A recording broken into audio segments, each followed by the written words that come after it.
Well, good morning, and thank you for joining us for memorial service for Rainey Royce Smith, my wife, of 58 years. I appreciate all those showing up. Not on.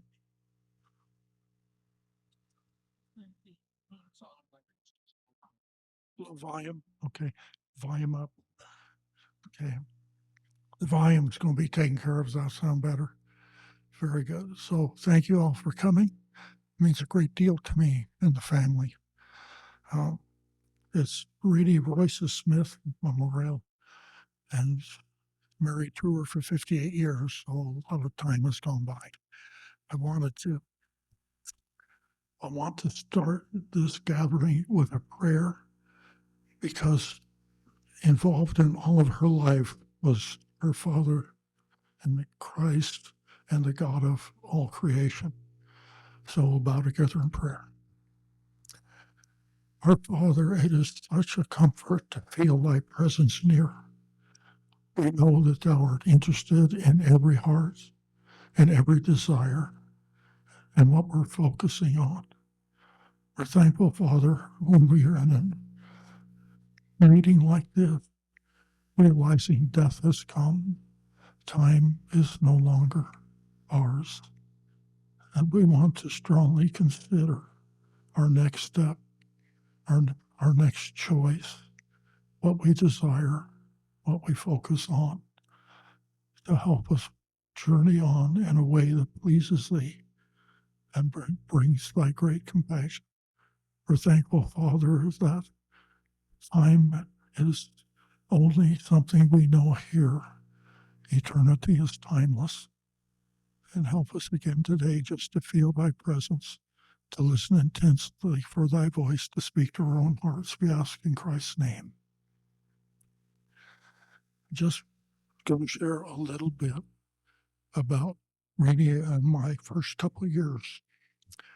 When I was growing up, I had my brother and sisters. My mom was the person in our home that had concerns about us knowing God. And so she was the one who would take us off to church and Sunday school and those things. And that particular church we went to, it was very common for the congregation to say in unison what's called the Lord's Prayer. It's an example. It's not the prayer, but did I hear something? My hearing's really bad, so if I'm not clear, it's wave or something. Anyway, I knew Rainey for a few years, but we never really dated. We go on one, it's on the slide, and she felt safe if there's somebody else too, so it was a double date. Probably a wise thing to do. Anyway, when we got married, I was in the military. Oh, okay. I'm sorry, I'm hearing something over there. I was stationed in Fort Monmouth, New Jersey, so we were as far away from family on either side as you could be. And that was a good thing for us because it meant we had to figure out when things just weren't going the way they should. And so my growing up in a normal church service was totally different to what Rainey did. She went to a home, a few folks, and they would share from the Bible, share experiences they had, and encourage them to realize life had a purpose. And I didn't have that. So there was, when things came up, Rainey's most common thing to do when it got tough was to go and pray. And she would close the door. I wasn't invited in. But what impressed me so much was that she was changed when she came out. Big difference. And so it got to the point where I had to know what she was getting because I needed change and I wasn't getting it any other way. So, going with her to meetings, and I began to realize that what I had remember growing up as the Lord's Prayer was something quite different than I understood. And Jesus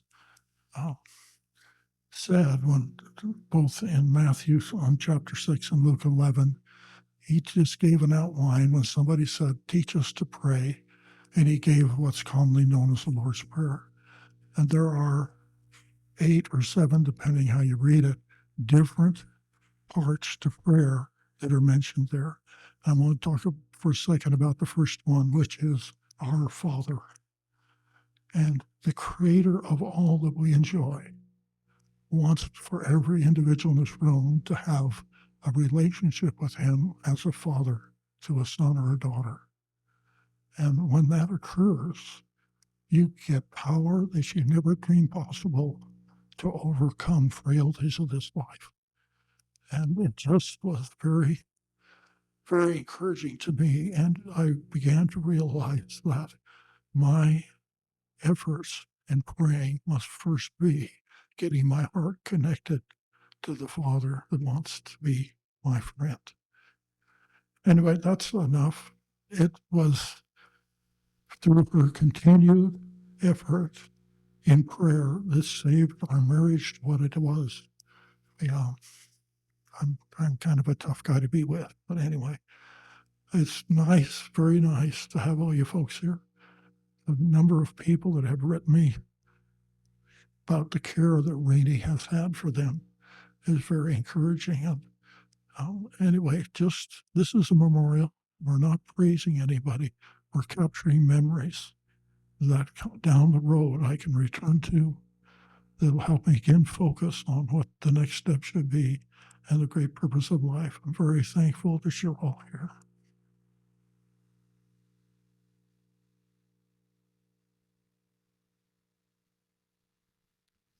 I'd like to invite the congregation to sing number 276 that's on the back of your memorial folder. And is there somebody that could give us a start? Okay.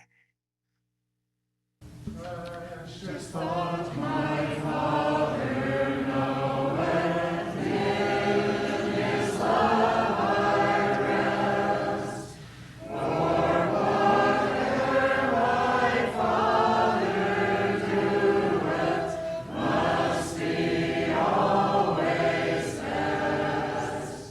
Well I know the heart that planneth not but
It's a wonderful privilege to be here today, and thank you all for coming.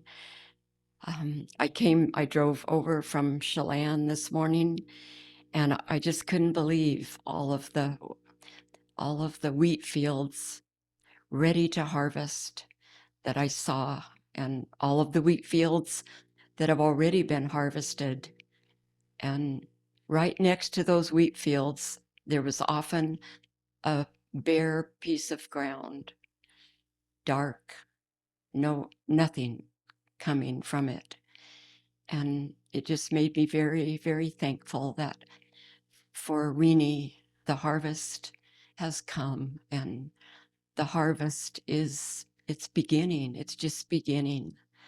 The eternal harvest that she will be reaping, because there was the seed of the gospel planted in her heart. And I liked what we read in the obituary about having an open heart and open home to all. And it was, it was, I thought about in Acts 16 when they were preaching the gospel, and it says of one woman there, Lydia, that God opened her heart.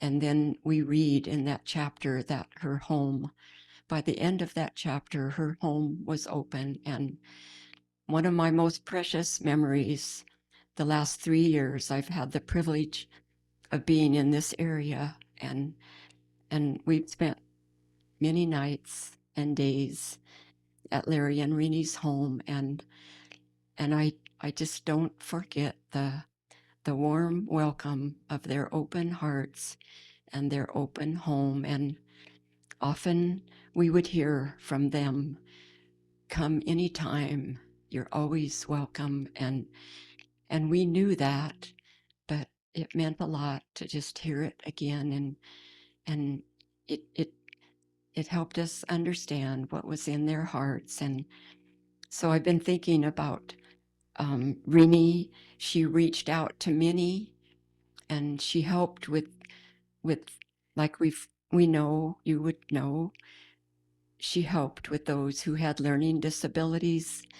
And I just thought of her reaching out to those children with an understanding of their lack, and with an understanding of the goal she had in trying to help them and trying to teach them, and that she would have some tools to help them, and she would have some thoughts to help them.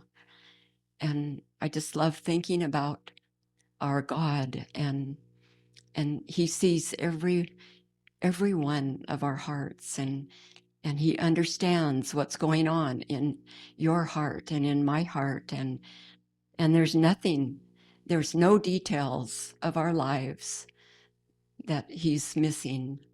He knows what's happening, and he wants to teach us, and he wants to help us.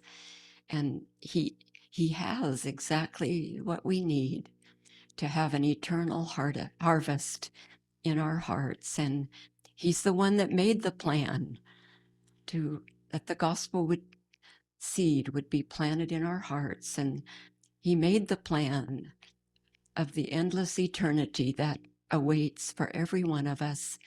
And he knows exactly how to accomplish that there would be a wonderful harvest, just like those fields.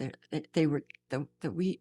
It was just waving, and it was ready and looking forward to the harvest. And we so much want in our hearts that which does have an eternal harvest. We know that there's many things that we need to do in this life, many things, everything that we handle and touch, it has an end, and it won't last forever.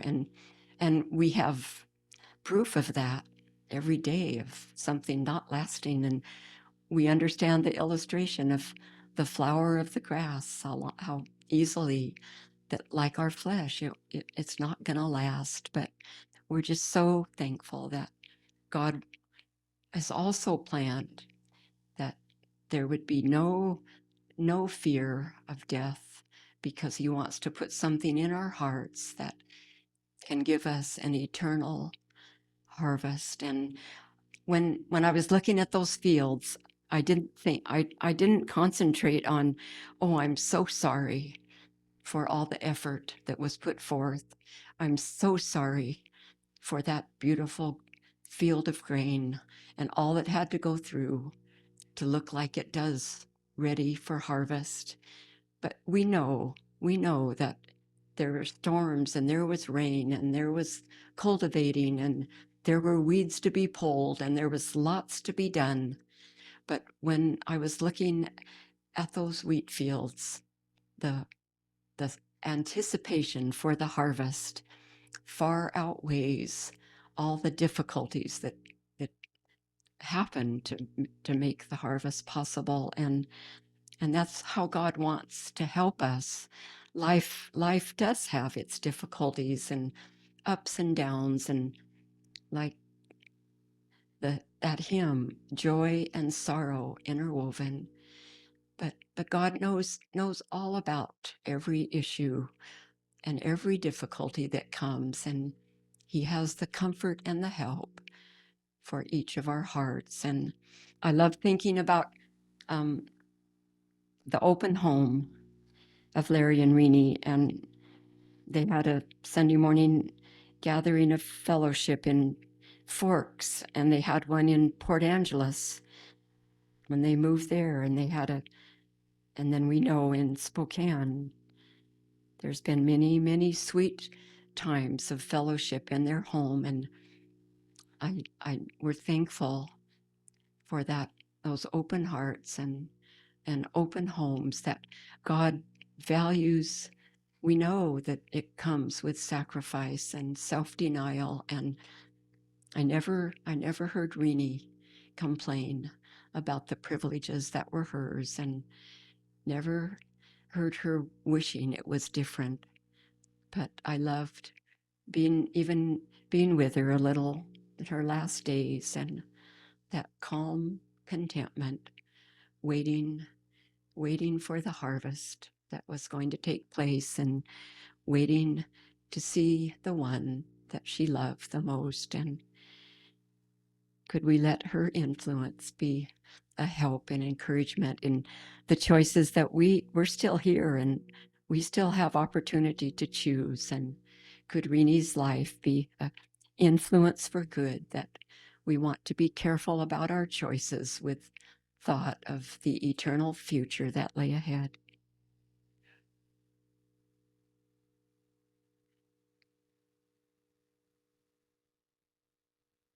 I have maybe a double bond with Renee because she's my first cousin and someone I always looked up to and admired, and she was a very sweet friend to me as well.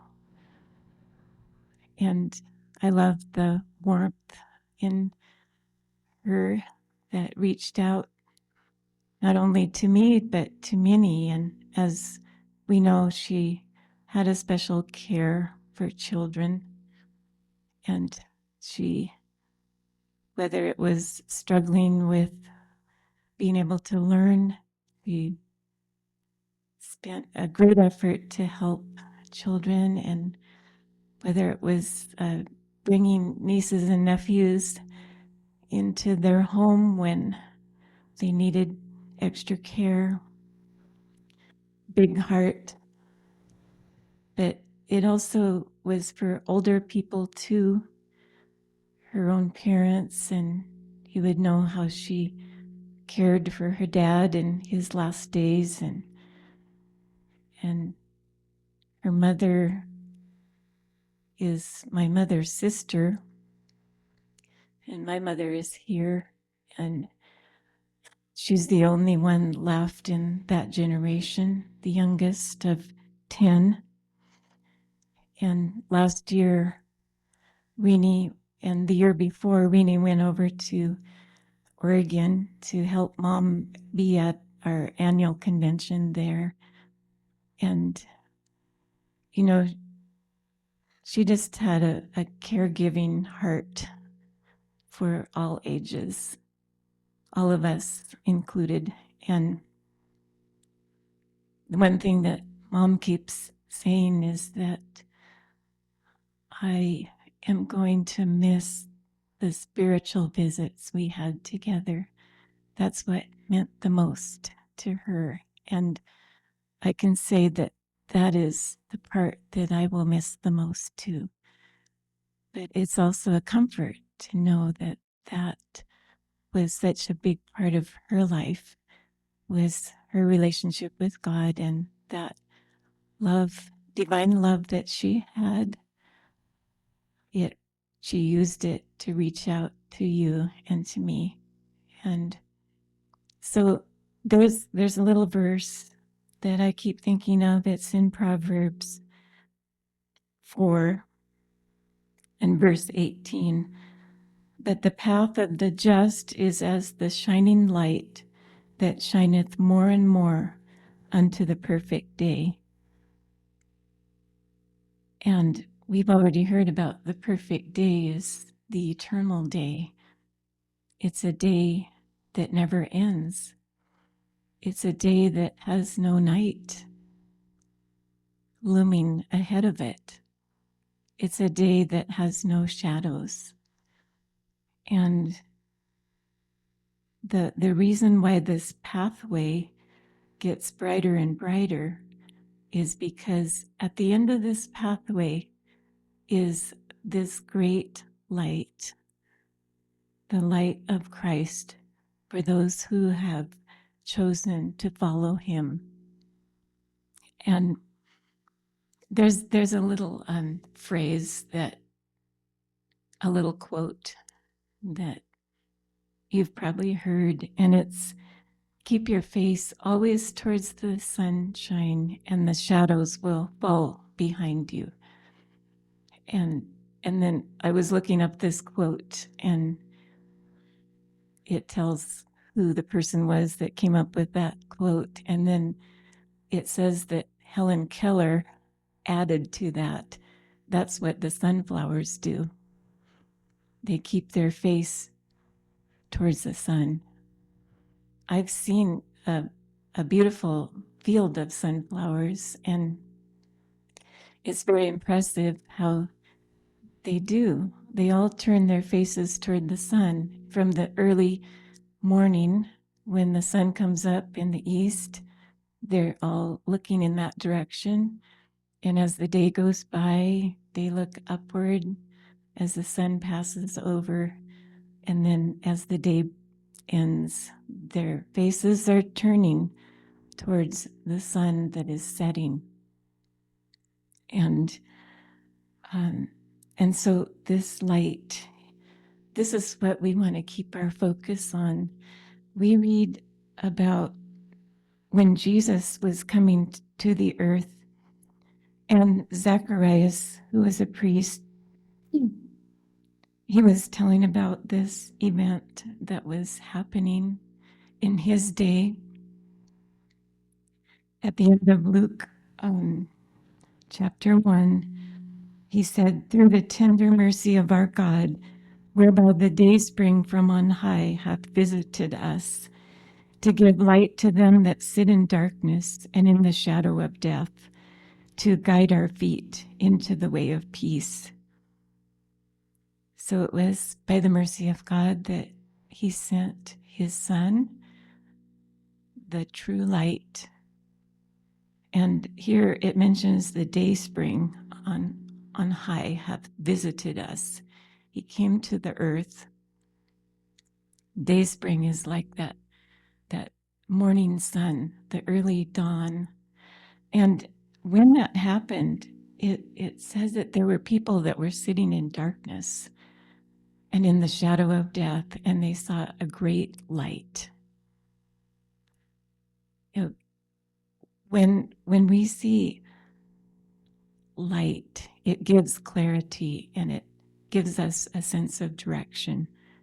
So then those that saw this great light, and it revealed to them the purpose of life, and it gave them a direction.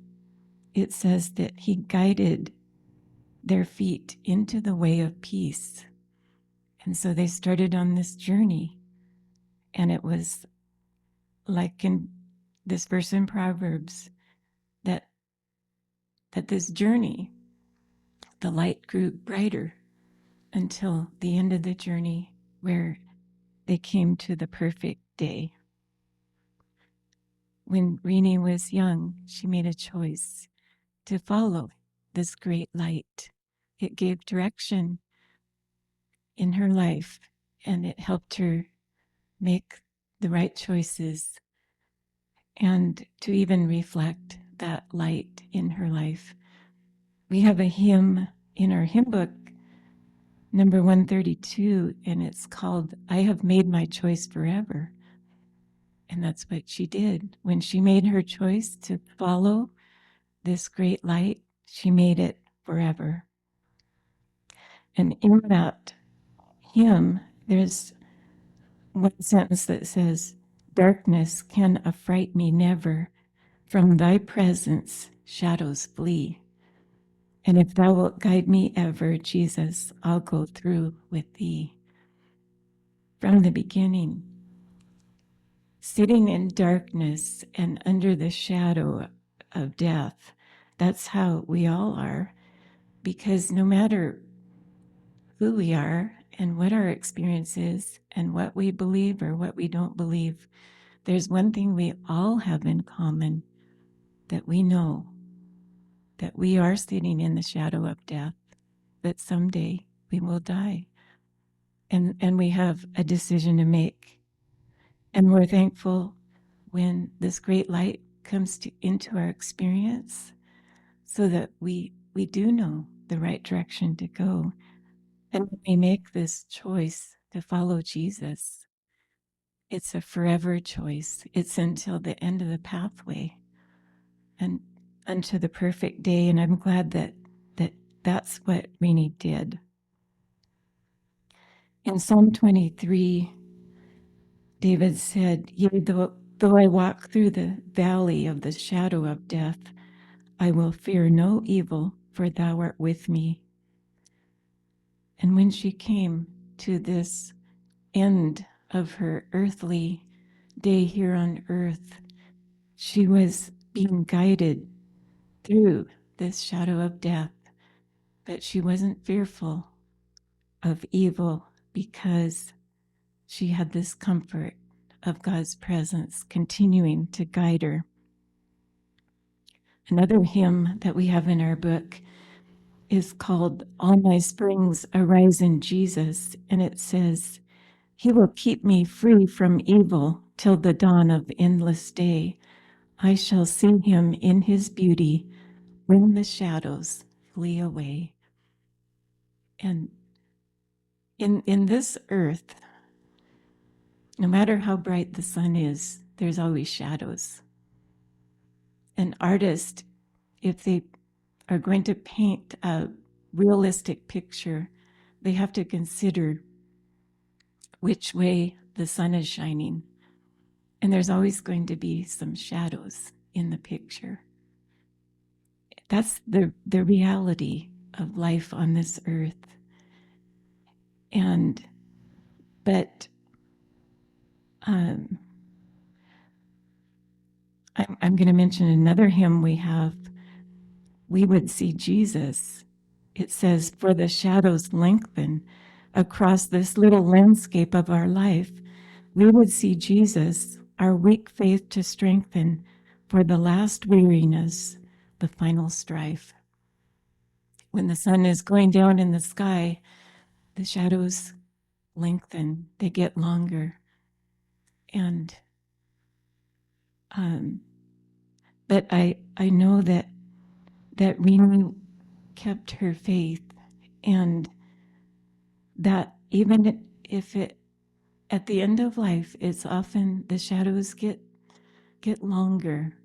There's suffering, there's loss. The light of this life that we have goes out. But she had hope And she kept taking the steps to the end of that journey, to the perfect day. And it tells us in Revelation about that place where God and his Son are. It speaks of it as a city, that it has no need of the sun, neither of the moon to shine in it, for the glory of God did lighten it, and the Lamb is the light thereof. And it also says in the very last chapter of the Bible, Revelation 22:5, and there shall be no night there, and they need no candle, neither light of the sun, for the Lord God giveth them light, and they shall reign forever and ever. So in that place, it's totally different from earth. There are no shadows, no darkness. The shadows flee away. So I'll just close with this, another thought from this hymn. We would see Jesus. We would see Jesus. This is all we're needing: strength, joy, and willingness come with the sight. We would see Jesus, dying, risen, pleading. Then welcome day and farewell, mortal night. The end of life. Farewell, mortal night, and welcome day. And I just love the thought that Renee was following this great light that guided her all the way to the end of her days here on earth. And for most of us, we feel like she left us a little bit too soon, but we are comforted that she never lost the purpose, the goal of this journey, and continued on and kept her face towards the sun, and all the sorrows, the troubles, the sins, whatever was like shadows, that now has all fled away, and that she can enjoy that eternal day, that perfect day. This is something that we want to be inspired to turn our face to the one who has light and can show us the way.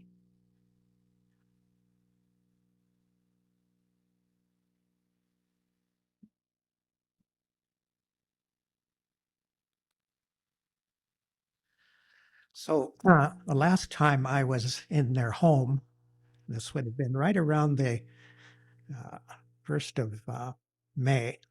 I don't remember exactly this date, but I was in their home for one night, and I would never have guessed or anticipated in any way that in little over 2 months that she would be gone.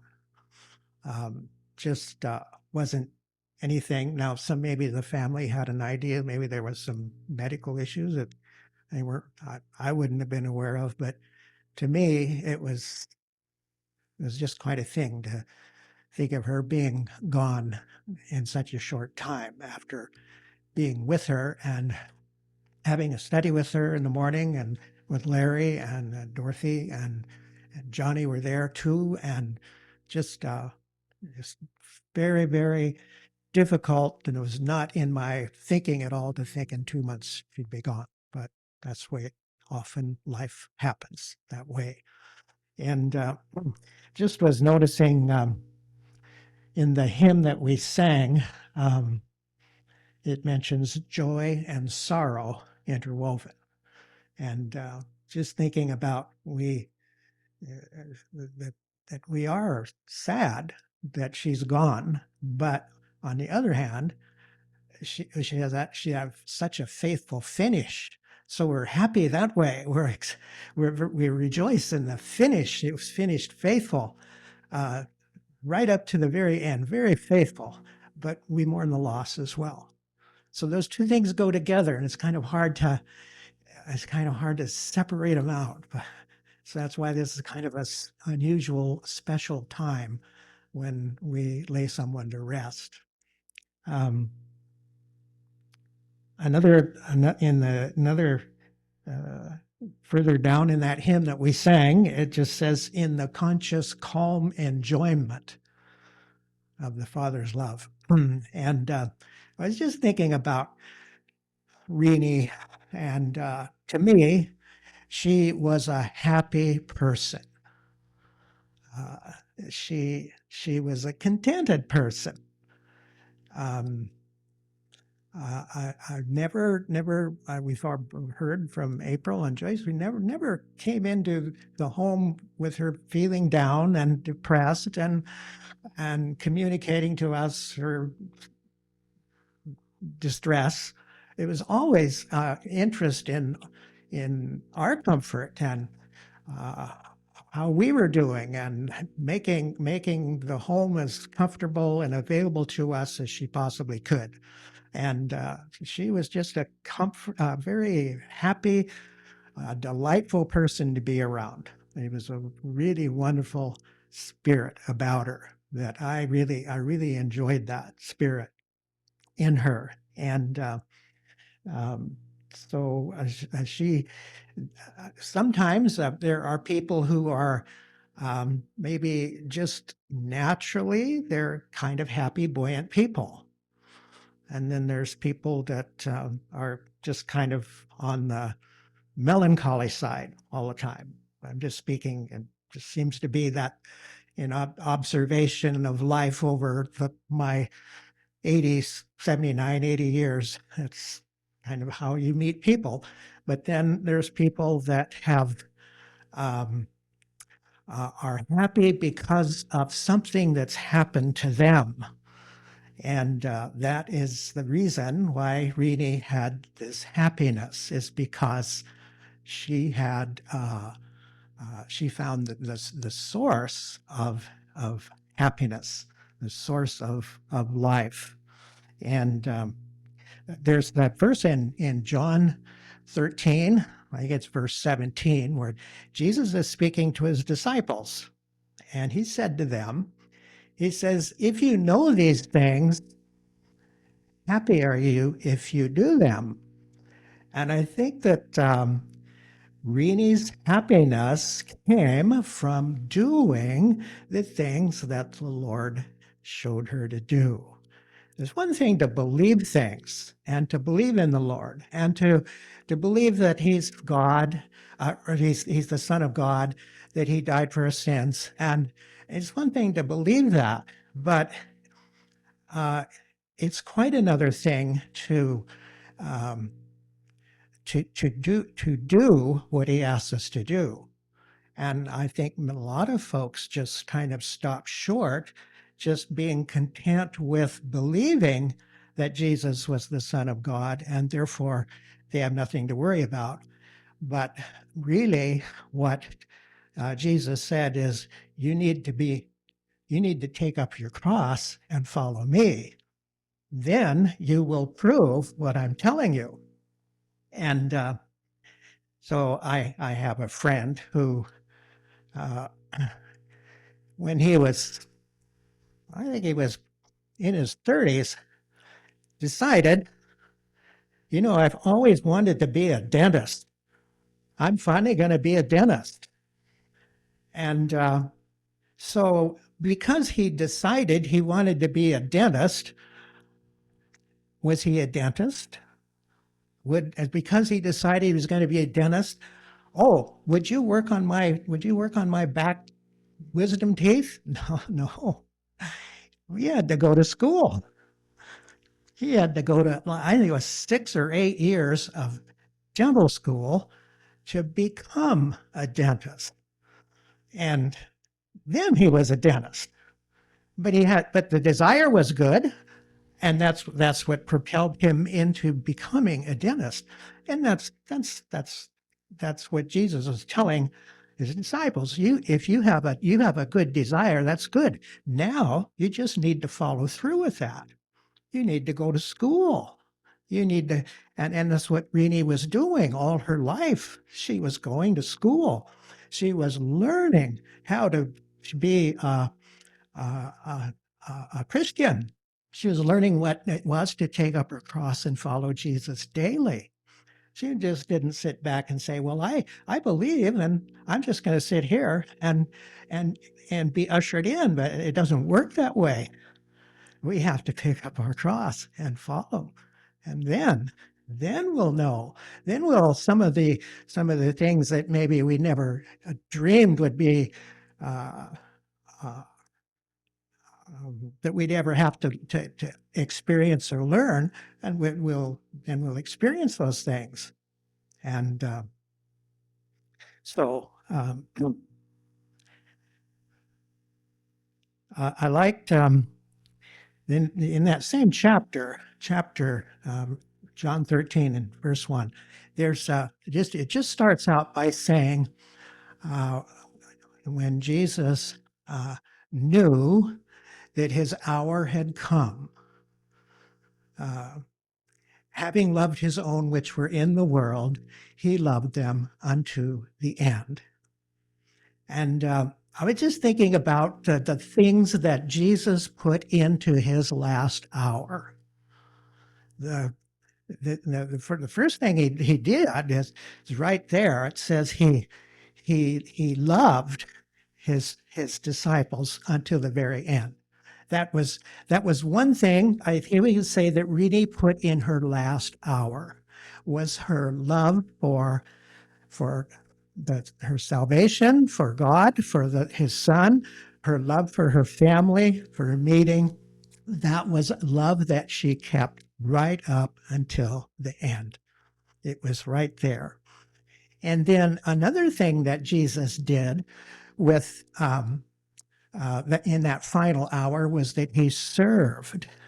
He served, because it says that he rose up and he took a towel and he girded himself after supper, and then he began to wash his disciples' feet one by one.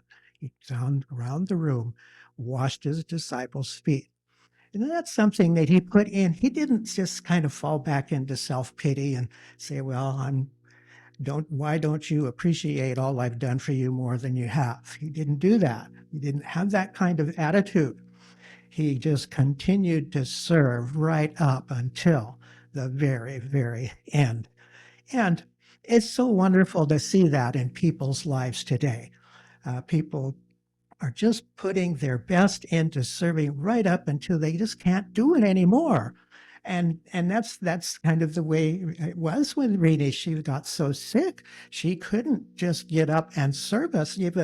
But it was in her heart to do it, but she couldn't because of the illness. And so that was a wonderful mark that was in her, and God put that in her. He put that in her. It wasn't just a product of a good human nature. It was something that God put in her life, and He put it in all of our lives. He's not limited in what He can do and who He can help. One of the things I noticed too, and when the time of the crucifixion came for Jesus, and he was on the cross for 6 hours, and there would have been a very intense pain associated with what he was going through, the pain of the nails and just the way that they were hung on the cross, a lot of pain. But that pain never in any way diminished his love for those who were standing by. His love for his mother, for those that had followed him from Galilee.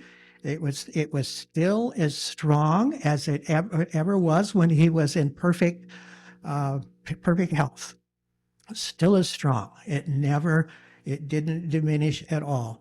And he could say to one of the disciples, he said, behold your mother, and say to his mother, behold your son. And that was just a he didn't succumb to the pain.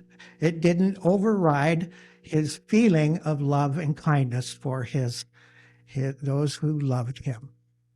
And that's just a wonderful, wonderful something that God wants to do in us. He wants to produce that in us, so that we understand that this life is not it's not what matters. This natural life. So just thinking about something that Paul said in his first letter to the Corinthians, he said in 2 Corinthians 4:7, he said, we have this treasure. And he wasn't speaking about something that he was born with. He was speaking about something that God had given them. We have this treasure in earthen vessels, so that the excellency of the power may be of God and not of us. And it's quite a thing. The body is, we know it's just so temporary. It's only here for a while, and we see the transition from the time we're young, and we see how the wrinkles start appearing, and we get older, and we can't walk quite like we used to, and we start bending over, and things happen, and we just experience that, and try as we may, we can't stop that process from happening. But what is really where God is showing his power is that he can put his eternal spirit into something that is so just play that's here for just a little while, and then it's gone. And that is, he says, the excellency of the power that was in Rini was of God. And he said, not of us. He said, it's not of us. So it isn't up to us to become kind of big spiritual giants, you might say. It is, he says, it's not of us. It's God's work in the clay, putting his spirit in something that's just, it's going to vanish away. It's just going to vanish away, but he puts his spirit in there. Isn't that a wonderful thing? And he can do that for us. And then I was just thinking of this. I think most of you know, it's Acts chapter 3, when Peter and John, it says they went up to the temple. And they went up about the hour of prayer. And on the way, they see this lame man who'd been lame all his life. And Peter looks on him and he said, silver and gold have we none, but such as I have, I give thee. In the name of Jesus Christ, stand up and walk. And he reached down and lifted the man up, and the man's ankle bones received strength. And he leaped and he walked. He didn't have to learn to crawl. He didn't have to crawl. He just started walking. And there was a great stir about this, because people had seen this man out there for years. They had walked by and seen him. So now they're seeing him walk, and they're just, what's happened? And this is what Peter said. He says, men and brothers, he says, don't look on us like we did anything. It wasn't me. It wasn't us. It's not us. It's Jesus Christ. It's his name, through faith in his name, has given this man this perfect soundness in the presence of you all.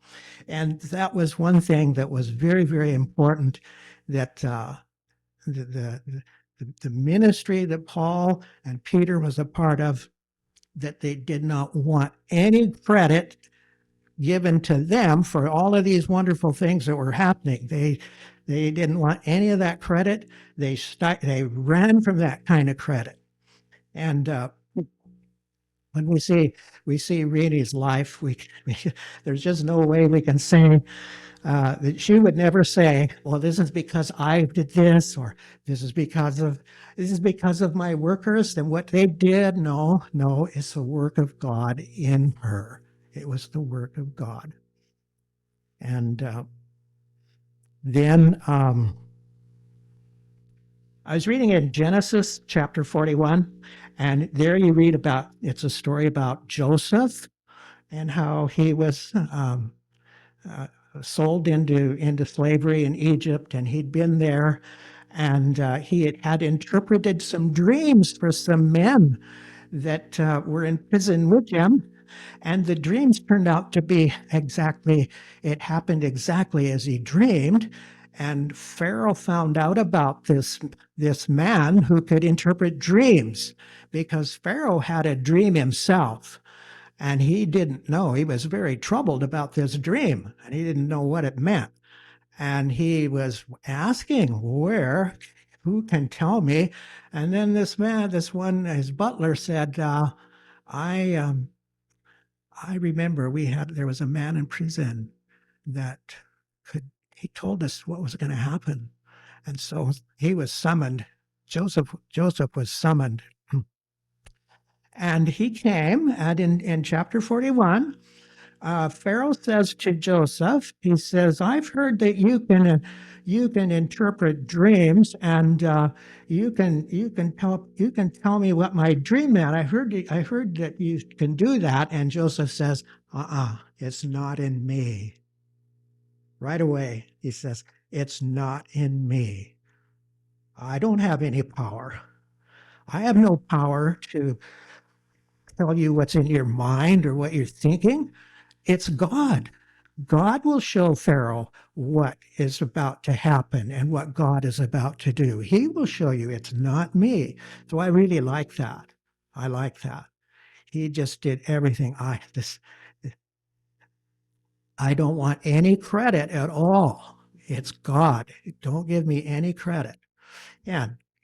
So whatever we see here or have seen in Reni's life that we were impressed by, that we were drawn to, that maybe we thought, I wish I was more like that myself. It wasn't because of anything that anybody did for her. It was what God had done for her, what he had been able to do, not any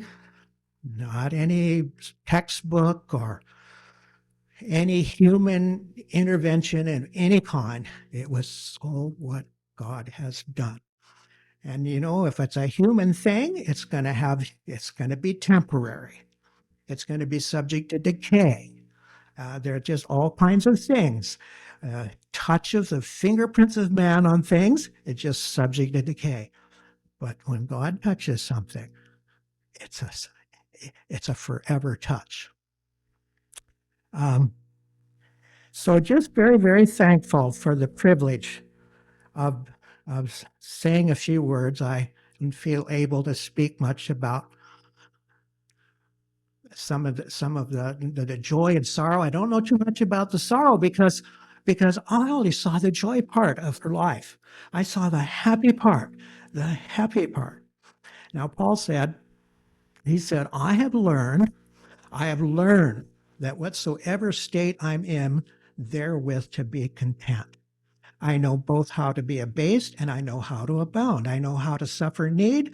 And, he's just saying, but he said, now that didn't come by revelation. He says, I've learned that. The experiences that have come my way have taught me to be content, no matter whether I have nothing or whether I have a lot. Just to be content, not to be overjoyed with a whole bunch or over distressed when there's no little. I'm just an even keel. And it came as a result of learning. That takes time. It takes time to learn these things. And you can't learn until you enter the classroom. You can't. You got to enter the classroom. You can't learn otherwise. It won't happen. And Rini entered that classroom when she was a young girl. She stayed in the class, and what was produced was of God. He did the work. He did it. Her confidence. She stayed with it. She knew this is right. I'm staying with this. I'm not leaving this. This is where the future is, and I'm staying with it. She did that. And I'd like to think that'd be the same for us too. We want to stick with it. Don't pull out. That'd be the worst thing you could do is pull out. The worst thing you could do. Because growth stops. You might think that, oh, I'm in this new freedom now. I have this new freedom. I see things I've never seen. Not so. Not so. You just wait till the Lord comes. There's a wonderful story in Luke 12 about a rich man, a farmer, and he had things going his way. He's a happy man. His fields were producing. He was thinking about increasing the size of the barns and everything. And you know what happened? The Lord came. And it was all different then. He didn't have anything. He didn't have a thing. He had nothing. And the Lord said, he said in there, you're a fool. You're a fool. You've been living for things that have no value. No value. We don't want to do that. When we've had so many advantages and so many privileges, we don't want to live for something that has no value, something that's just going to fade away. You don't want to do that. You want to put your best into the kingdom of God, your best into Christ. Life is short. It's very short. It won't be long. We'll be right where she is. It won't be long. So we want to put our best into it, put our confidence in God. He's been here from the very first generation. Every generation, he's seen all the changes in the generations. He's seen this generation. He's seen the previous generations. He's seen them all. He's seen them all. Ours is no different. We might think we have some intelligence that others don't have, and we might have. Who knows? But we're going to go the way all the others have gone, and God will continue on. He will continue on. So we just want to keep our faith in God. We want to have a successful finish like Renee had. This wonderful finish in life. Even though there was pain and sorrow, her confidence, her love for one another, her love for her family did not diminish. And we would like to have that same kind of purpose ourselves. Our love a love for God that would be greater than any kind of suffering we'd ever go through. And God's the only one that can do that. He can do that. So may that be our portion. Now I think Larry has some closing remarks, let's see. Or we'll sing the last hymn, the back of your folder. 381, we'll sing that hymn, and everyone's invited to sing. And then Larry has a few remarks to say in closing.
thank you all for coming.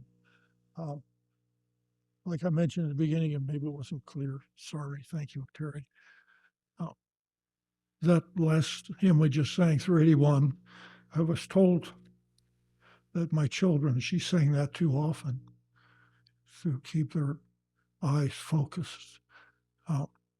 I didn't mention earlier, and I had meant to, that Joyce and April and Terry are long know Renee for a long time. Joyce, before I knew Renee, knew her. And Frances is here on front row, 96 years old. Glad she's here. And so April, all her life, has known Renee. And Terry, when we were out in Forks many, many years ago, he was out there preaching the gospel. He's known us a lot of years. So what they shared was not theory or anything, it was reality of living amongst people. I appreciate that. On this folder, on the memorial service side, on the bottom, it says memorial website. I was astounded to find out it's been visited over 1,000 times. And I called up the company that supports that and said, is this search engines or something? He said, no, those are actual views. It doesn't mean that many people, but it means that many times people have logged on and looked at it. The site is unlocked. If you have something you want to share for down the road, you're welcome to put it there. I get a notice anytime.